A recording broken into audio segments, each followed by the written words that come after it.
அந்த ராஜ்யத்திற்கு பிரசிடென்ட், அந்த 10 நாடுகளை கொண்ட ஃபெடரேஷனுக்கு பிரசிடென்ட் ஆனதும் और ये 10 देशों का जो गुट है जो इसमें जब वो राष्ट्रपति बनकर बैठेगा, அதிலே அவன் திருப்தி அடைய மாட்டான். इसी के साथ जो है वो संतुष्ट नहीं होगा। தன்னுடைய அதிகாரத்தை இந்த 10 நாடுகளை கொண்ட ஃபெடரேஷனுக்கு வெளியிலேயும் பரவச் செய்ய வேண்டும் என்றும், உலகம் முழுவதும் தன்னுடைய கண்ட்ரோலுக்குள்ளே வர வேண்டும் என்றும், ஆட்சி கட்டுப்பாட்டுக்குள்ளே வர வேண்டும் என்றும் அவன் விரும்புவான். तो ये जो मसीह विरोधी है, ये 10 देशों के साथ ही अपना साम्राज्य को नहीं रखेगा। उसके मन में इतना लोभ होगा कि वो और भी पूरी दुनिया को अपनी कदमों के नीचे लाने के लिए वो सोचेगा। அதனாலே தன்னுடைய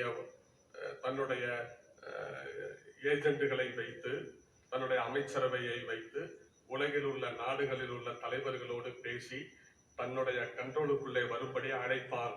और तब जो है ये जो मसीह विरोधी है, अपनी नेताओं के सहित अपनी रणनीति के साथ अपने लोगों को भेजकर अन्य देशों के नेताओं को भी अपने अधीन में शामिल कर लेगा।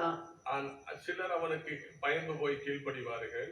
और कुछ लोग डर के मारे उसके आज्ञाकारी बनेंगे, சிலர் எதிர்த்து நிற்பார்கள். और कुछ लोग इसके विरोध में भी खड़े होंगे। அப்படி எதிர்த்து நிற்கிற நாடுகளோடு தன்னுடைய ராணுவத்தை ஏவி விட்டு அவர்களோடு யுத்தம் செய்வான். और जो राज्य जो है इनके विरोध में खड़े रहेंगे, उनके विरोध में ये युद्ध छेड़ेगा अपने सैनिकों को भेजकर। அந்த யுத்தம் செய்வதும், அந்த யுத்தத்தினாலே ஏராளமான ரத்தம் சிந்துவதும், அதை பற்றி விவரிப்பதுதான் இரண்டாவது முத்திரை உடைக்கும் போது சிவப்பு நிறமுள்ள குதிரை வருவது சுட்டி காண்பிக்கிறது. और जब ये युद्ध होगा उसके बाद लाखों लोग जो है मरेंगे और खून जो है नदी के समान बहेगी लाल रंग में। और इसी बात को जो है हम देखते हैं दूसरा मोहर जब उस किताब से खोला जाएगा। அப்ப அதிலிருந்து ஒரு விஷயம் தெரிகிறது. அவன் சமாதான புருஷனாக தன்னை காண்பித்துக் கொண்டு வருகிற அந்த அமைதியான போக்கு நீண்ட காலத்துக்கெல்லாம் இருக்காது என்பதை நாம் புரிந்து கொள்ள முடிகிறது. तो इस बात से ये हम जान लेते हैं कि ये जो समाधान के रूप में जो व्यक्ति अपने आप को प्रकट करता है, ये शांति और समाधान का जो समय है वो लंबे समय के लिए नहीं है। அந்த அந்த தொடர் யுத்தங்கள் நடைபெறும். அதன் மூலமாக ஏராளமான ரத்தம் சிந்தப்படும். மிகப்பெரிய நெருக்கடி உலகத்தில் ஏற்படும். इसके साथ साथ जो है और भी कई सारे युद्ध छेड़े जाएंगे और हजारों लोगों की तैनात में जो है लहू बहाया जाएगा और इसी प्रकार से ये दुनिया होगी। தன்னுடைய அதிகார மோகத்தை நிலைநாட்டுவதற்காக மேற்கொள்ளுகிற இந்த தொடர் யுத்தத்தின் விளைவாக பூமியில் மிகப்பெரிய அளவிற்கு பஞ்சம் ஏற்படும். और जब ये अपने अधिकार को दिखाने के लिए सारे राज्य को अपने अंदर वो शामिल करने के लिए जब इसकी भूख और बढ़ जाती है, तब लोग मरेंगे और धरती पर अकाल आएगी और लोग जो है भूखे मरेंगे। அந்த பஞ்சத்தினுடைய விளைவுதான், பஞ்சத்தை குறிப்பதுதான் மூன்றாம் முத்திரை உடைக்கும் போது புறப்பட்டு வருகிற கருப்பு நிறமுள்ள குதிரை.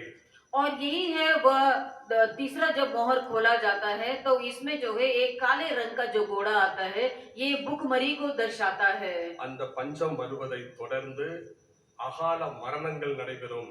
और ये जो अकाल है इसकी वजह से बहुत सारे लोग जो है भूख से मरेंगे और मिट जाएंगे। விலைவாசி உயர்வுகள் ஏற்படும்.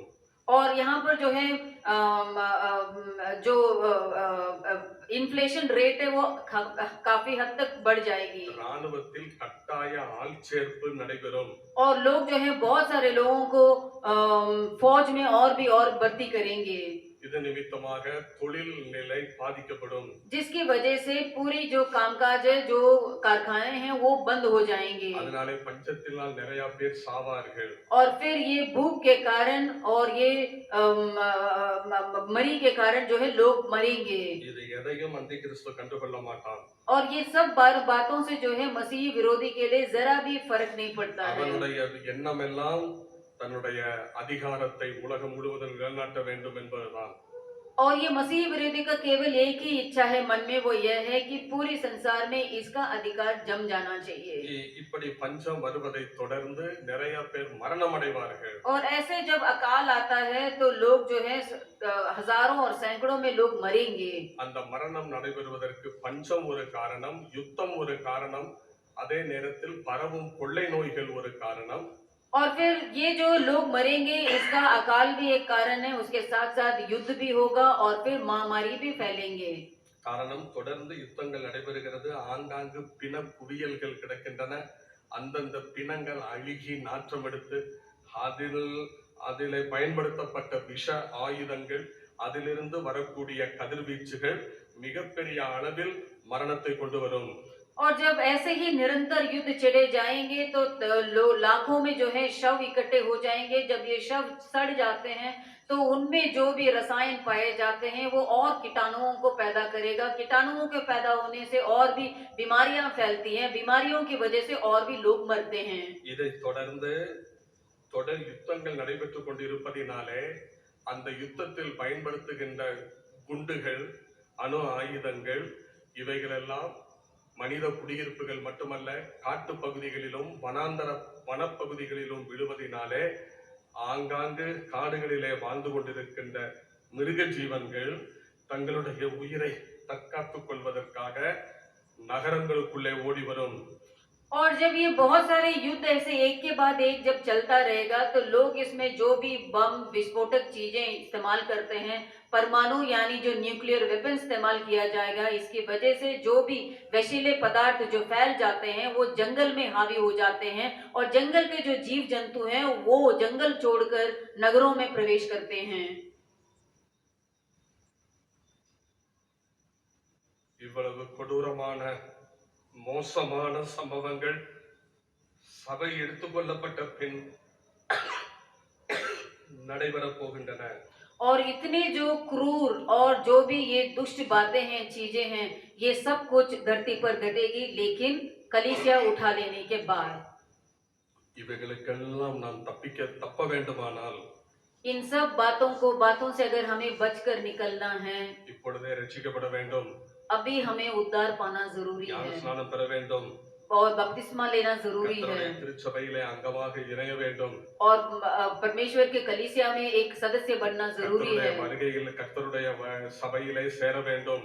और परमेश्वर के आगमन में परमेश्वर के कलीसिया में एक सदस्य रहकर बनना जरूरी கர்த்தருடைய है வசனத்தின்படி வாழ வேண்டும். और परमेश्वर के वचन के हिसाब से हम जीवन जिए கர்த்தருடைய வருகையிலே எடுத்துக்கொள்ளப்படுவதற்கு தயாராக இருக்க வேண்டும். और फिर परमेश्वर के आगमन में उनके साथ हमें ले जाने के लिए, हमें उनके साथ हमें चलने के लिए हम अपने आप को तैयार रखें। இது மிக மிக அவசியம். और ये सारी बातें बहुत जरूरी हैं। இது அந்த மரணத்தை சுட்டி காண்பிப்பதுதான் நான்காவது முத்திரை உடைக்கும் போது வருகிற மங்கின நிறமுள்ள குதிரை. और यही है वो जो मौत है उसे दर्शाने के लिए जो चौथा जो मोहर खोला जाएगा, तो यहाँ पर एक और जो घोड़ा निकलती है। இவ்வளவு சம்பவங்கள் நடைபெறும் போது और इतनी सारी बातें जब ये निकलता है, होता है, அந்தி கிறிஸ்துவினுடைய ஆட்சி காலத்தின் முதல் 3.5 ஆண்டுகள் முடிவடையும். और इसके साथ ही जो है मसीह विरोधी का 3.5 वर्ष का जो राज्य काल है वो समाप्त होगी। ஏனென்றால் அவனுடைய ஆட்சி காலம் 7 வருஷம். क्योंकि उसका जो शासन का समय है वो केवल 7 वर्ष का है। இந்த 3.5 ஆண்டு கால தொடரை இந்த பாடுகளை உபத்திரவங்களை எல்லாம் தொடர்ந்து அடுத்த 3.5 ஆண்டுகள் இதைவிட கொடூரமான நிகழ்வுகள் எல்லாம் நடைபெற போகின்றன. अभी 3.5 वर्ष तक हमने जो भी ये क्रूर राज्य देखा था, दुष्ट राज्य देखा था, इससे भी बड़ी दुष्टता के साथ वो राज करेगा बचे हुए 3.5 वर्ष में। அந்த சம்பவங்களை எல்லாம் விளக்குவதுதான் 5ஆம் அதிகாரம் 5வது முத்திரை உடைக்கப்படும் போது நடைபெறக்கூடிய சம்பவங்கள். और यही है वो सारी बातें जब ये 5वीं मोहर खोली जाती है तब ये होती है ये सारी बातें। மேற்கொண்டுள்ள விஷயங்களை और வரக்கூடிய வாரங்களில் நீங்கள் உங்களுடைய போதகர் மூலமாக கற்றுக்கொள்ளலாம். और आने वाले दिनों में इन सब बातों के बारे में आप अपने पादरी के साथ ये सारी बातें आप सुन सकते हैं। எனவே பிரியமானவர்களே, इसीलिए प्रियजनों, நாட்கள் மிக சமீபமாக இருக்கிறது. दिन बहुत ही समीप हैं வருகிறவர் இன்னும் கொஞ்ச காலத்தில் வருவார். और आने वाले जो व्यक्ति हों और कुछ समय में आने वाले हैं। சபை எடுத்துக்கொள்ளப்படும். उसके बाद कलीसिया उठा ली जाएगी। சபை போன பின் அடுத்து நடைபெறப் போகிற நிகழ்வு அந்தி கிறிஸ்துவினுடைய வருகையும் அவனுடைய கொடுங்கோல் ஆட்சியும். और कलीसिया उठा लेने के बाद केवल मसीही विरोधी का आगमन है और उसके साथ साथ जो क्रूर राज्य शुरू होगा। அதற்கு முன்பு ரட்சிக்கப்பட வேண்டும். और ये सब घटनाएं घटने से पहले आपको उद्धार पाना जरूरी है திருச்சபையில் அங்கமாக வேண்டும். और कलीसिया के एक सदस्य बने आप அப்படி ரட்சிக்கப்பட்ட பிள்ளைகள் எடுத்துக்கொள்ளப்படுவார்கள். और ऐसे ही जो उद्धार पाए हुए लोग हैं वो उठा लिए जाएंगे। ஆகவே விசுவாசிகளான நாம் நமக்கு கிடைத்திருக்கிற இந்த மேலான ரட்சிப்பை விடுதலையை நினைத்து ஆண்டவருக்கு நன்றி சொல்லுவோம். और इसीलिए हम विश्वासी होने के नाते हमें जो दी गई आजादी है, जो छुटकारा है, इसको सोच सोच कर हम परमेश्वर को धन्यवाद दें। நான் இன்னும் ரட்சிக்கப்படவில்லை, ஆண்டவரை ஏற்றுக்கொள்ளவில்லை, என் வாழ்க்கையில் மனம் திரும்பின பாவ மன்னிப்பு பெற்ற அனுபவம் இல்லை என்று உங்களில் யாருக்காவது இப்பொழுதும் மனசாட்சியில் அந்த உறுத்தல் இருக்குமானால் நீங்கள் இன்றைக்கு ஆண்டவரை ஏற்றுக்கொள்ள வேண்டும். अगर आपके मन में कोई हियाव है, कोई भी हिचकिच है कि देखो मैं उद्धार नहीं पाया, ऐसे उद्धार का अनुभव मेरे में नहीं है, मैंने अपने पापों को स्वीकार नहीं किया है, यीशु मसीह को स्वीकार नहीं किया है, उद्धार का कोई गुंजाइश नहीं है, तो आप अपने मन में ये सारी जहन में लाएं और यीशु को स्वीकार करें। அப்போதுதான் வரும் கோபத்திற்கு நீங்க தப்பிக்க முடியும். और तभी जो है ये जो महाक्रोध का समय है, इस समय से आप बचकर निकल सकते हैं। விசுவாசிகள் தங்களுக்கு கிடைத்திருக்கிற ரட்சிப்பை நினைத்து மகிழ்வதோடு இந்த ஆண்டவருடைய சித்தத்தை நிறைவேற்றி அவர்களுடைய வருகைக்காக ஆயத்தமாக வாழ்வோம். ஆண்டவர் நமக்கு உதவி செய்வாராக. और इस पाए हुए उद्धार को सोच सोच कर आनंदित होकर और ये जो आने वाले कलीसिया में उठा ली जाने वाली बातें, इसको भी जहन में लाते हुए हम धन्यवाद देते हुए परमेश्वर को आराधना करें। Right now, जो कुछ भी हमने ये दृश्य देखा अभी, it's revealed और ये हमें ये दर्शाता है to John the Apostle to understand these last days. कि जो भी पौलुस ने जो हमें बातें लिखी है, ये सारी बातों को हम स्मरण करें। We have not seen a story or moral life history. और हमने यहाँ पर जो है एक कहानी नहीं सुनी है, एक नैतिक बातें नहीं सुनी है, जो भी घटनाएं घटने वाली हैं वो सच में घटने वाली बातें But हैं। what is going to happen? लेकिन क्या क्या बातें होने वाली हैं? You may have a question in your heart. आपके मन में इस प्रकार से सवाल उठ सकता है How can I believe that? कि मैं किस प्रकार से यहाँ से बच के निकलूं। As servant of God explained from book of Daniel, और जैसे परमेश्वर के संत ने हमें समझाया था दानियेल की किताब से, whatever Daniel prophesied, it have been fulfilled. और जो कुछ भी दानियेल ने भविष्यवाणी कही थी वो सारी भविष्यवाणियां यहाँ पूर्ण हुई। And it is a remind thing going to happen. And वाकई जो है ये सारी बातें जो है सच में घटने वाली बातें हैं। When past things are fulfilled, how much more the future things. और जब बीता हुआ कल जो है कितनी जिस प्रकार से सच सच बातें घटी हैं, वैसे ही आने वाले कल में भी ये सारी बातें सच में घटेंगी। Before the secret coming of Jesus Christ, और ये मसीह के रहस्यमय आगमन से पहले, or the church will caught up in midair, या फिर ये जो कलीसिया है वो रहस्यमय रूप से उठा ली जाएगी, or before Antichrist establishes his kingdom. या फिर जो मसीही विरोधी अपने राज्य को स्थापित करने से पहले। Let us accept this Jesus Christ as our personal savior. और आइए हम स्वीकार करेंगे यीशु मसीह को हमारे उद्धारक के रूप में। And let's be ready to listen his trumpet. और फिर हम तैयार रहें उनकी तुरही की आवाज को सुनने के लिए। Father, in Jesus' name, we want to thank you for this good opportunity which you have given unto us.